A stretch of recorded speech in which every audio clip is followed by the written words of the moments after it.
Hello everyone, welcome to another episode of RCM podcast, and today we are hosting very special guest from RCM Radio. Tumekuwa nao for the last 3 months, wamekuwa hapa na karibu wanarudi pale kampo kumalizia. Unajua ukiwafodhia pale lazima uende ile attachment. Wamekuwa hapa RCM Radio na leo tunataka kusikia story yao, experience yao ndani ya RCM Media in general. Unajua tuko na RCM podcast na pia RCM Radio. Niajeni majamaa. Fiti. Mkoaje? Kupoa. RCM Radio, RCM Media imekuwa aje, mwapeleka aje? Imekuwa fiti. Kabisa. Sana. Experience like siku ya kwanza na leo una feel aje, tofauti gani? Experience. Siku ya kwanza ilikuwa ngori kidogo. Kwanza ile uoga. Ilikuwa noma. Uoga ya nini? Unajua uoga kitu yako ni huko naenda kupatana na nani? Huyo manager huko anakaa aje? Au ma colleagues. Kwanza unajua ni zile story unasikianga huko ukiwa campus. Hadi huko inakunga attachment ni mbaya. Nikwambie come and go there.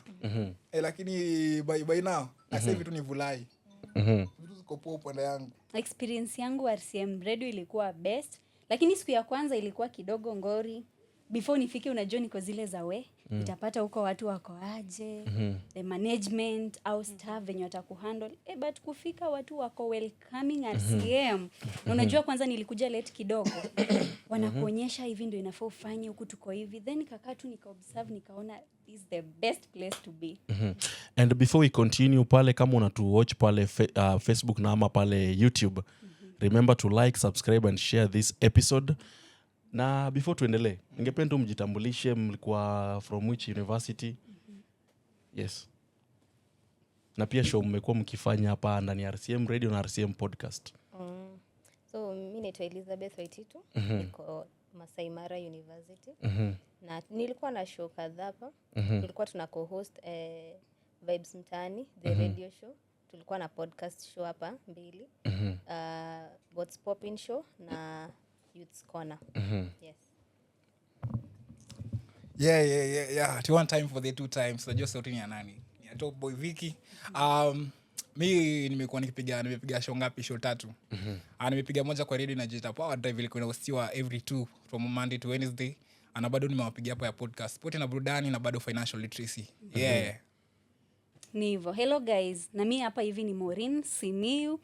Nilikuwa radio presenter hapa RCM 1 PM. Na kwa podcast nilikuwa napiga lifestyle show. Yeah. Na mimi naitwa Flavia Aching Adede. Nilikuwa na co-host Vibes Mtahani.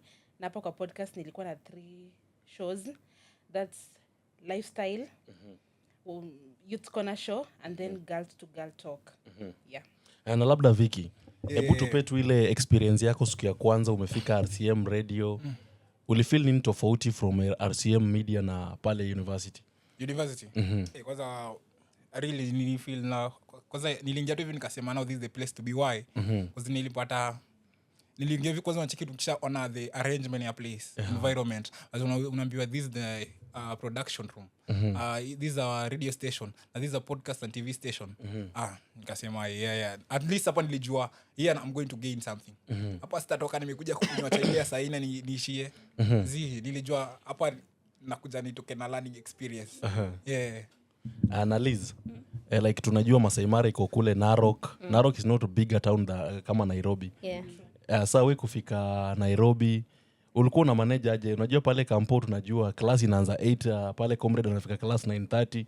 Ulikuwa na manager aje kumanuva kwa hii traffic ndio ufike job mapema? Sasa hapo hakuna otherwise.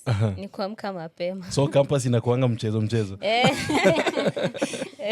Lakini unajua sasa hapa uko under people, uko na wakubwa wako na lazima ufuate the rules and regulations. So you have to kuwa perfect na ufike on time. Yeah. Yeah. Uko aje? Niko poa. Na we like ukiangalia experience hapa RCM Radio iko owned na RCM Online College. Yeah. Ile multitasking, mara mko hapo you are in the middle of editing, unaambiwa kuja college to shoot content, ulikuwa una feel aje? Unajua kila kitu tu ni venye unajiprogram. So alafu walikuwa wameshatupanga mapema on Wednesdays tutakuwa tunaenda kufanya shoot. so uwezi kuwa unafanya hiyo Wednesday editing, itabidi umeifanya tuseme jana. And then hapo hivi kama inafanya ende nifanye news, nitaachia mwenzangu pale hivi Noah. Na ukifika huko unapata wana cooperate vizuri, unapata mmefanya content poa yenye na promote pia RCM Online College na radio. Yeah. Na zote zina give best services kabisa. Na we Flavia, ile like kumultitask, ulikuwa saa zingine una feel pressure, una feel hii attachment ama ikae kidogo, niongee na supervisor niandikie tu report book iishe?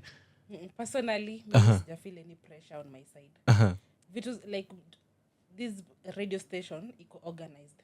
So we know by this time you're supposed to do this, by this time you're supposed to do this. So unaona hiyo huwezi kuwa na pressure. Pressure inatokeanga in a point that unaambiwa fanya hii. But hapa RCM unaona kitu kama hiyo. Like kila kitu iko organized. You know what you're supposed to do at what time. So hapo naye imekuwa tu fiti sana kwa RCM. Na Victor, ukicompare the equipments umepata huku, kuna anything new ulipata huku ukashangaa hii nayo sijaiona ni mpya? New. Equipment kwanza ni mingi. Unajua actually nikiuko university nimeweza kutumia zile kamera zile bado tuseme yes modern, lakini generation ni different. But hapa nimepata kamera more advanced. Na bado zile editing hizo softwares. Shule nimezoea tu kama ni sound ni Audacity. Hizi lakini unakuja hapa sasa unakuwa nimepata software hapa ziko poa na they are more upgraded. Kwako Liz, wewe vile ulifika hapa hivi, like unajua watu wengine mostly when attachment wanajipata wewe peke yako, maybe from Mount Kenya unapata na watu wa Masai Mara, but nyinyi mkafika hapa mkajipata 4 of you, all of you from Masai Mara University. Hiyo ilikusaidiaje kukacha haraka?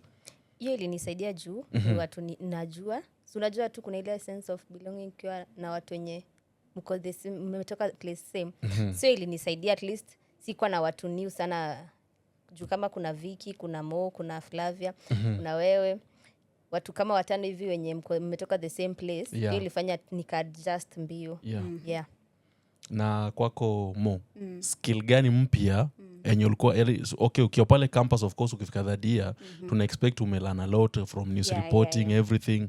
Nini mpya ulilearn? Unajua pia okay kwa pamoja from the same university ni poa, but pia mngepata other people from other university mngelearn something new. Wewe ni kitu gani mpya ulijifunza hapa RCM? Mi kwanza kabisa yenye nimeona ni ya maana sana. Hiyo communication skills kwanza tu before hata ufanye anything. Feedback umetufundisha by the way umuhimu pia wa feedback. Alafu pia venye mna handle vitu na kucommunicate. Unajua mimi usikia watu wengine wakisema watu si wamekuwa attachment. Wako zile za manager wetu tunapelekwa mbio anakuja ameongea tu, lakini huku bosi na manager wanatuongelesha tu like ni kama at least mna feel mko welcome, new people mko welcoming. Hiyo ndo mimi nimefurahia apart from sasa skill sasa ya journalist yenyewe. Like sasa kama wewe Flavia, skill gani pia umelearn hapa from RCM radio enye ukirudi kule campus utakuwa proud of? Okay, personally mimi nimelearn vitu mingi. I didn't know how to use camera very well. Like this one Nikon. Like nimekuwa able kutumia kamera vizuri, kufanya hizo settings zenye sikuwa na job by the way. Mtu angeza nipea kamera, Flavia take this camera, chukua hii video. Singeza tu produce something zenye kuna quality. But since nikuje hapa nime able kulearn vitu mingi. Kwa hiyo photography imefanya ni gain courage. I didn't have that courage yenye naweza speak before people. But at least now naweza ongea, I can host a show. So I have gained that courage kuongea before people. Hebu niwarudishe back kidogo. Okay. Like nimeanza mbio tu na maswali like Victor, wewe since ukwe mdogo ulitaka kuwa journalist? Sasa nikwambie nikitangu nikiwa mdogo not really. Sikuwa nataka kuwa journalist. Ulikuwa unataka kuwa nini ukiwa mdogo? My dream was to become an engineer. Engineer na journalism, hii ni art, ingine ni technical sana. But along the way, okay, mimi sisema ati choosing this course was a mistake. Ulichaguliwa ama ulijichagulia mwenyewe? Nilijichagulia mwenyewe na simu yangu hapo kusips but haikuwa mistake. Grade ndazi kufika man. Uboy ni bright. But okay, me actually nikifika form 4 actually is where I changed the path. Now I decided not to become a journalist because niliangalia where is my strength now. Okay. Actually nilifanya nika change now my path, nikasema I want to become a journalist. Sciences pale kidogo ilikuwa ngumu. Sciences I was good in sciences but to me actually it's a passion. I got I'm doing this course because I chose the course. To me it was more than a passion, yeah. Na Wellies. Mimi nikiwa mdogo sikuwa nataka kuwa mimi nilikuwa tu narukaruka from career to career. Okay, wacha ile ati unajua tukua class 2 mtu kama mimi nilikuwa napenda kusema I want to be, nilikuwa natafuta jina ile sweet. I want to be a game warden. Nilikuwa na feel hiyo jina ni mzuri. Ni askari wa forest. So okay, nataka after umejijua like kama nilijua nataka kuwa journalist nikiwa class 7. Like sasa umejijua ni wapi ulijua your passion? Mimi okay, si journalism per se, okay. But nilikuwa nataka vitu na communication, kuongelelea watu. Wow. You know, kitu kaa hiyo. So yeah, nikiwa high school. Yeah, na nikaona journalism is the best field ya ku gauge in. So hii si ati madhe ulimaliza pale akakulazimisha? Walinilazimisha kufanya education. But Mungu ni nani? Na mbona wazazi wote waamini at like education ndo kila kitu? Yeah, wanaamini hivyo juu kitambo hivyo ndio hiyo ndio ilikuwa ina sell. Hata mimi kuna ndugu ya mzae pale alikuwa ananiambia wewe enda fanya history Kiswahili. Na wemo Yeah. Pale high school ulikuwa journalism club hapo? Nilikuwa journalism club after nimefika form 4. Oh, na before ulikuwa na passion yako ilikuwa gani? Nikiwa mtoto nilikuwa nasema nataka kukua pale kwa hapo kama hapo kwa TV ndani. Lakini nilikuwa naona tu nikaa tunaweza vunja na nyingine. So sijui nilikuwa namaanisha but nilikuwa tuna yeah, ulikuwa na passion. Kitu kama. Na ulichagua ama ulijipata umeitwa tu? Si kujipata nimeitwa. Nilichagua na nikataka niweze itwe. Jungechagua ina uitwe. Lakini sasa vile nikapata nimeitwa nikasema hata kama wao wanasema sijui aje lakini mimi nilitaka. Yeah. Na Flavia, wewe mbona sio kutaka kuwa nurse ukaamua tu it's journalism? Mimi like nilitaka kuwa journalist since nilikuwa mdogo. Like it's something that I wanted to do and to be. So all along nilikuwa nasema nataka siku moja nionekane kwa TV kama Victoria Rubadiri, akina Lulu Hassan. Like nilikuwa nasema pia mimi nataka siku moja my mama anaweza niona kwa TV one my girl ndio ile yako pale. So nilikuwa kitu nataka nilikuwa mdogo. I thank God. But mjua kile kitu nakuanga na sababu. Mungu anajua mbona aliamua niweke hapo. Ukakuwa journalist. Yeah, I'm very proud of it.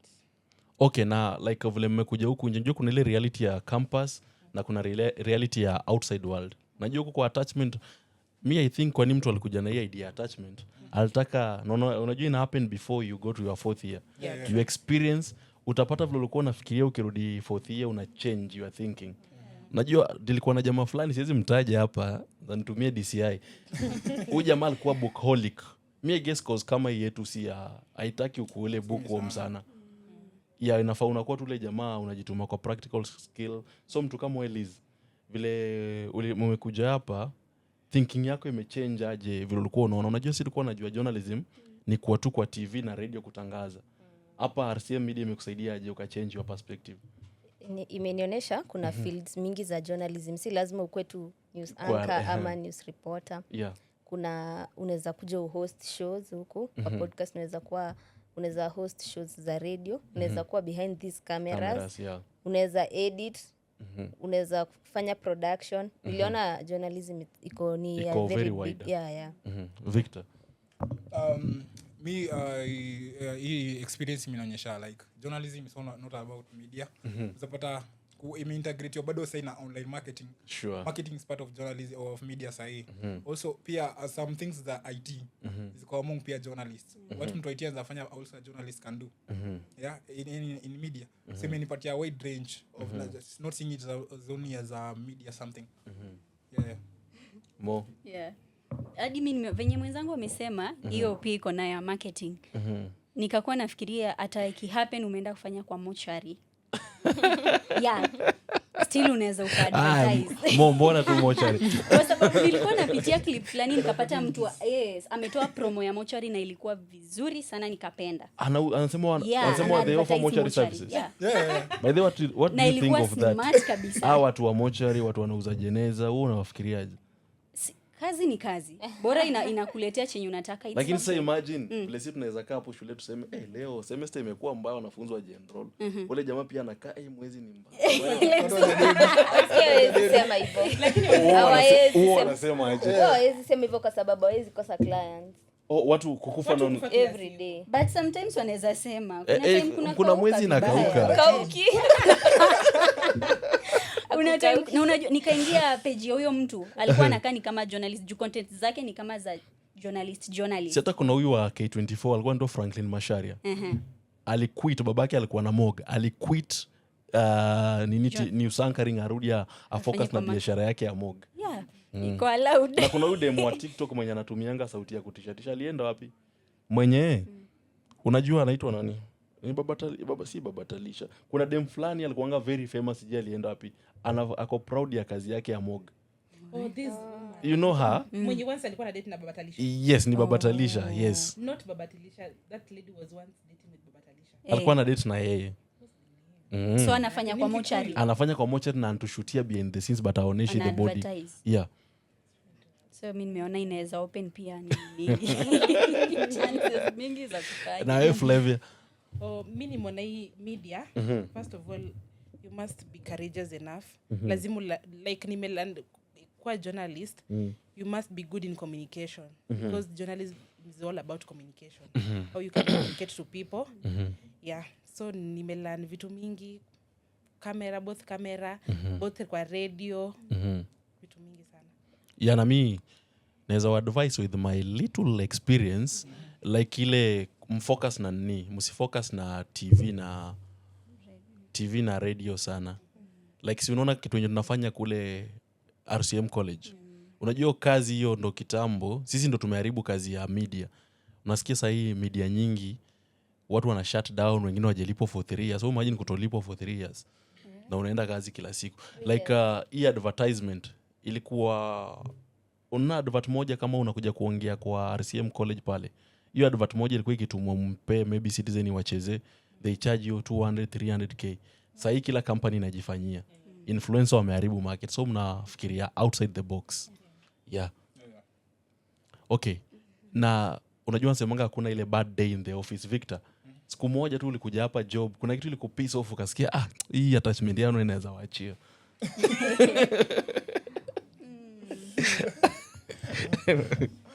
Hii attachment yao inaweza waachia. Nile actually nilikuwa nimeenda field. Nilikuwa nimeenda field kuchukua news and I was with a camera. Yeah. Tell me niko event at the speaker the main speaker mwenye tuva kuchukua nini yake ashaongea. Namaliza kuongea confirming the clip, kumbe sikuwa nimefinya record. Kamera yaanze kurecord. Do you know, I was asking myself, sijui nirudi media ama niwarudishe kamera niende home. It was a bad experience. Kuna ile bad experience kumbaya tu ulifeel hii naye si lazima nifanye. Personally, sijakuwa na bad experiences hapa RCM. Kweli? Mambo imekuwa smooth. Namo? Bad experience. Ile siku tu umeamka ukafeel ama hata leo nisiende nidanganyane mimi ni mgonjwa.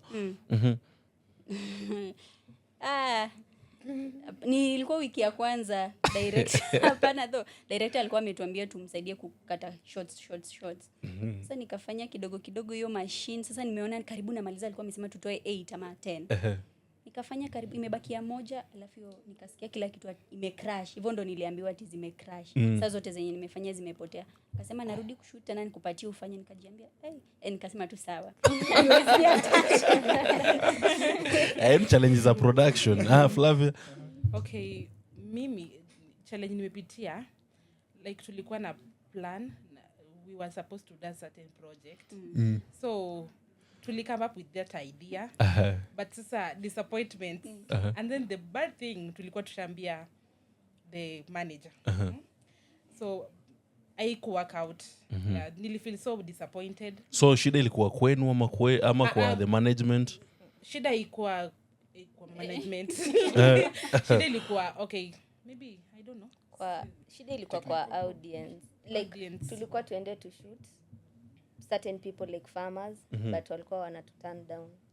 mwingine anatuambia hadi kuja Wednesday fike Wednesday ashiki simu so unaona hiyo tumepata disappointment and then pia challenge pia tumepitia kuna day tulienda field so tukapata hizo tulirecord videos na kwa bahati mbaya hizo videos zilipotea hivi. Na sasa hapo mlilani next time kusolve hiyo mnaweza fanyaje? Next time like a video mmeshoot imepotea. Mimi nishaenda wedding nimelipwa hiyo wedding walikuwa nafaa walipe 45k. Iko na drone, iko na the second shooter, photographer na mimi the first shooter. So si project ni yangu. Unajua photographer watu tunawakaje? Like ukienda field mimi sasa nikipata gig siwezi enda peke yangu. Taita photographer, videographer na mtu wa drone. So now need 4 people. But wale unawalipa unamalizana hao wanaenda wanakupea footage wewe una edit. Nimemaliza kuedit watu ulipa 70% ya pesa ya wedding. So wamelipa 25k wamebakia na 20k. Nimemaliza kuedit project nawaambia kujieni video yenu. Wanani blue tick wananilenga. Mtoto fulani wa jirani alikuwa anapenda kuingia kwangu. Akakuja nimeweka video kwa hard disk akaigonga ngumi ika crash. So mimi kuweka kwa lapi natoa sauti fani. Nikaambiwa sije tu Westlands kuna recovery center kubwa in Africa kupeleka kule hakuna. No footage imecrash yote inaonesha. So ikakuwa hivyo huyo jamaa hadi sasa nitafuta by the way. Nilimblock kila mahali. So mimi kitu nililearn pale after umetoka field umeshoot usidelete footage kwa card alafu usave kama uko na hard disk weka hapo kama uko na computer pia uistore pale na mpaka upe mtu a confirm you can now delete the raw footage. Yes. Okay. But hakuna ku give up pia. Hatuja give up. We still do it. Hakuna ku give up. We shall overcome. Yeah, we shall overcome. Okay, na tukimalizia what is your experience Vicky? Experience yenye utaishi kukumbuka about RCM Media. RCM. Acha tumiongee ukweli, acha tuseme ukweli yangu. Ile breakfast na ile lunch. My people. Manager, big up. That's how. Na pia the people were like family. They were just so loving. Yeah. Na Liz wewe. Mi kitu naweza toka nayo hapa ni RCM imenifungua macho. Nilikuwa nimesema imenionyesha kuna opportunity for everyone. Kuna opportunity for everyone. Kuna mtu atakuwa behind the camera, kuna mtu atakuwa behind the desk akifanya editing, kuna mtu atakuwa hapo mbele ya kamera akihost shows and all that. So kama kuna journalist hapo nje ama mtu yote tu mwenye anataka kufanya ku gauge in this field, ajue kuna vitu mingi zenye mtu anaweza fanya. Yeah. Mi chenye naweza sema media houses mingi almost zote huwa wanasema ati nyumbani pa burudani. Lakini RCM sasa burudani ni burudani. Ushasema imezidi burudani. Yeah, si kwa ati tu kwa management peke yake, kuanzia kwa shibe na kila kitu iko sawa. Yeah. Na mimi kitu nimegundua good people still exist. Like hapa RCM like wametushow a lot of love yenye hatukuwa tuna expect.